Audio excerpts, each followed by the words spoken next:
why study literature in college courses? Well, first you want to earn the grade, right? You want to earn that grade because you want to earn that diploma because you want to get that job. That's what everybody thinks they're going to college for.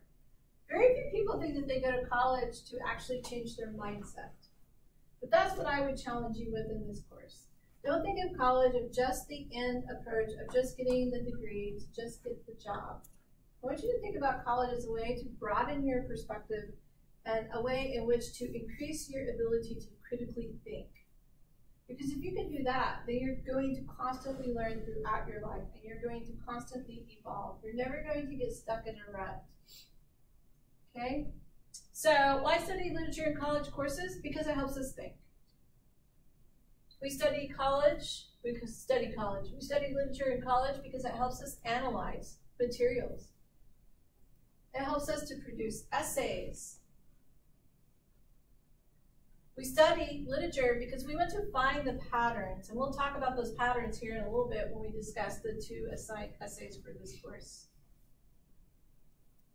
And we want to demonstrate that we have closely read the essay. Now you're like, closely read? What does that mean? Does that mean I read every word? Yeah. But you're going beyond the words. You're going into the contextual meaning. You're going into the rhetorical discourse, the continuum of opinion about the topic. It's not just about reading the words on the page, it's about you thinking about the words on the page. It's not just about what each and every one of those words mean, it's what is the cultural impact that the text is discussing? How does it impact our culture now? Did it make us change when it was first published? Is it continually making us want to change? Or has the text become non-applicable to us and now they're the books that get thrown into the trash even by the libraries? Yes, libraries actually throw books away.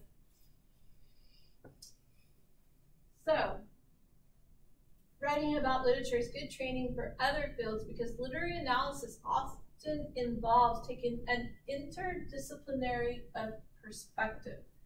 All right, so yes, I am an English teacher, but I have to know history, I have to know math, believe it or not, because I have to be able to deduct, when somebody was born, dead, whatever, how long the war took place, etc. I really have to know some engineering, because when I'm reading some text, it deals with engineering. I need to know science better, but I'm really, I'm not good at science. I try. Just not good at it. My brain just doesn't go there. Math, I was a double major, math and English, all the way up until master's degree program. So interdisciplinary means you need multiple perspectives, humanities, history, all sorts of things. That's why we study literature. I could never memorize dates in my history class, but I could learn about authors and I could make a timeline. Because the stories become cemented in my mind. But just reading a name on a piece of paper with a date meant nothing to me. So what works for you? That's what you need to think about. What works for you? Now we're going to apply these processes to the 2 stories that you read for today, which is orientation and girl. We'll get to that in just a minute.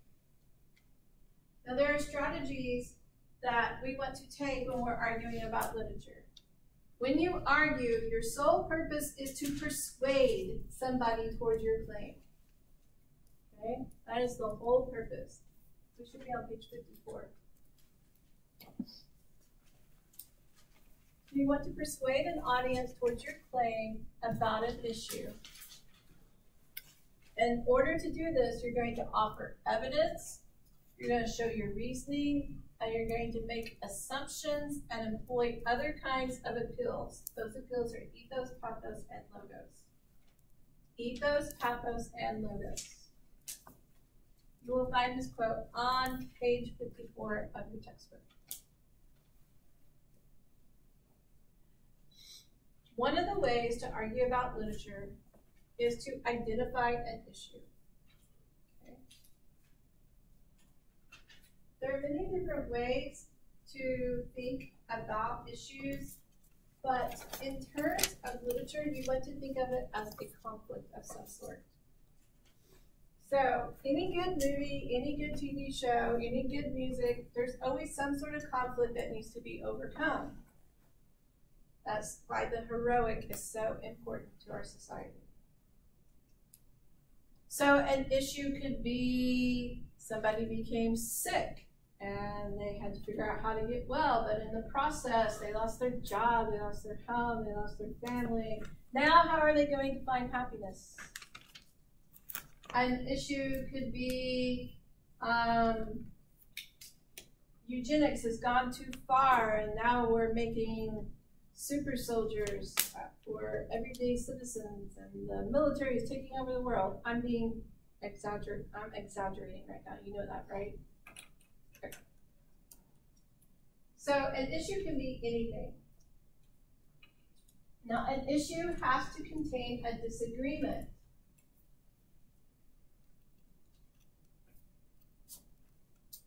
You're a teenager, and you want your curfew to be changed to a later time. We've all been here, right? At one point or another, we've all been here. Your curfew was 10 p.m. You want your curfew to be 10 a.m. So the issue is, you want to stay out later with your friends. Your parents are like, I want you home. I want to know where you are. So there's a disagreement, yes? So you have to find a way to solve that disagreement.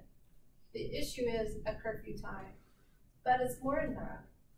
The issue is whether or not the parents are willing to trust and whether or not you're willing to be responsible. So you have to look at the broader context.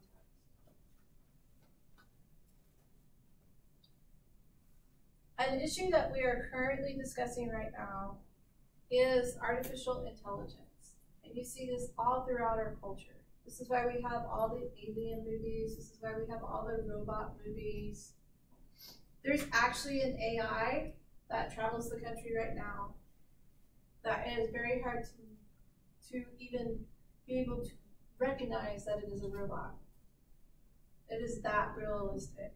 My daughter took some videos. She actually went and listened to this AI lecture. So right now, presently, in our culture, we are trying to capture the human conscious and transfer it into an AI so that your human consciousness can live forever. Well, for them to be able to do that, first they have to get an AI to be able to reason and think on its own so that when they try to transfer the consciousness, the AI system can support your consciousness. This is fact. This is not science fiction. This is real. When I was little, I would have never dreamt that we would have had, y'all remember the flip phones? Your cell phone used to flip up? Well, in Star Trek, Captain Kirk would flip up his little communicator and goes, beam me up, Scotty. I would have never dreamed that a flip phone would have become reality. Ever. When I was little. It just wasn't there. I mean, we were still trying to get to the moon, right? So issues, there has to be a disagreement. The disagreement is, should we try to capture the human consciousness? Is it ethical? Is it moral? Should it be tried? These same questions have been raised against other things. I think we now have had 2 full face transplant surgeries, am I right? Either 2 or 3. It's 2, where we entirely transplanted a human face onto another body. And there were a lot of questions about that. I remember when there were questions about transplanting organs. If you transplant somebody's organ, do you take the person's spirit, put it into another person? So there's some sort of disagreement somewhere when it comes to an issue. Now, the disagreement is always going to hinge on people's backgrounds and values. So you have to pay attention. Are the people making observations about the issue, or are they making a recommendation? You can make an observation like you read in the Goldberger piece, where he's recognizing the fact that people are on their cell phones instead of looking up at the architecture. He's just like, hey, we should moderate how much we're on our cell phones. He made an observation and a slight recommendation. But then there are other people who make the very pointed recommendations, such as the NRA. What does the NRA recommend? You should own a rifle. You should own a rifle. The government should not have the right to tell you whether or not you can own a firearm, right? What are some other pointed recommendations that we see in our culture?